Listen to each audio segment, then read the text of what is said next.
These latest headlines from ABC15 are sponsored by Lerner and Rowe Injury Attorneys. One call, that's all. I'm Faye Fredericks with your top stories from ABC15 Arizona.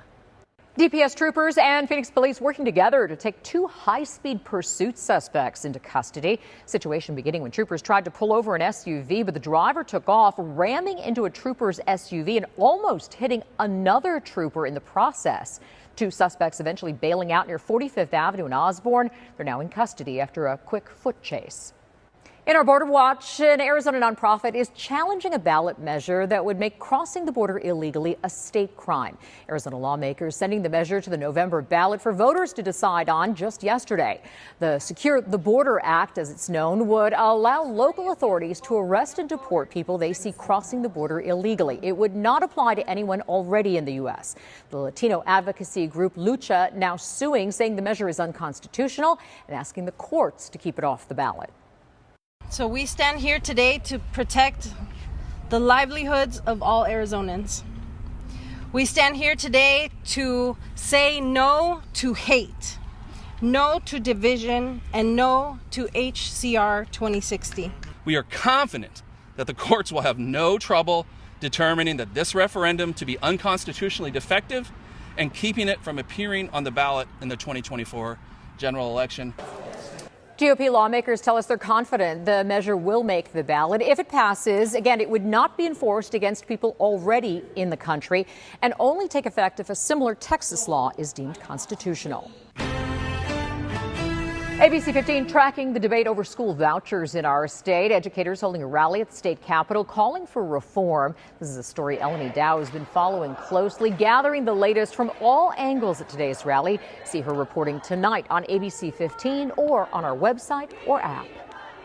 Oh, just take a look at this. Maricopa County Animal Care and Control really needs your help. They are at capacity after receiving more than 100 strays just last weekend.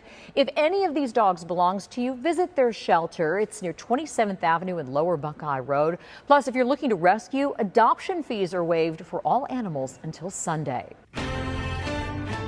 Well, here's a unique sight you'll only see in Arizona. Not cactus, metric signs on a U.S. interstate. This is I-19 in southern Arizona. It runs 102 kilometers or 63 miles from Tucson to Nogales. It's the only interstate in the nation to measure in kilometers. But why? Well, we took that question to ADOT, and it turns out the freeway was built during former President Carter's push to transition the nation to the metric system. I remember in school, they wanted to push us into metric. And we had crash courses, weeks of learning the metric system, and this is going to be what we do here, and then we didn't do it. We didn't do it because there's so much pushback. While the U.S. never adopted the metric system overall, I-19 stuck with kilometers. ADOT tried changing it back to miles the last time the signs needed to be replaced, but drivers pushed back. In our Wildfire Watch, we're digging deeper into how firefighters are keeping us safe, using everything they have to keep the flames from spreading. ABC 15 getting an up-close look at one of the newer tools, this massive super scooper. The planes have the unique ability to scoop up water from nearby lakes or other water sources and then dump it right over the flames. Forest Service is contracting for at least 2 super scoopers out of Spokane, Washington for 120 days. Planes already seeing action working on fires like that Catahoula fire near Fort McDowell. Each plane did 22 drops, which came out to about 35,000 gallons of water that was dropped per plane. So if you think about that, that was 70,000 gallons of water in 3.5 hours. Crews say these planes are essential for the initial attack, with the goal of keeping fires small and more manageable for ground crews.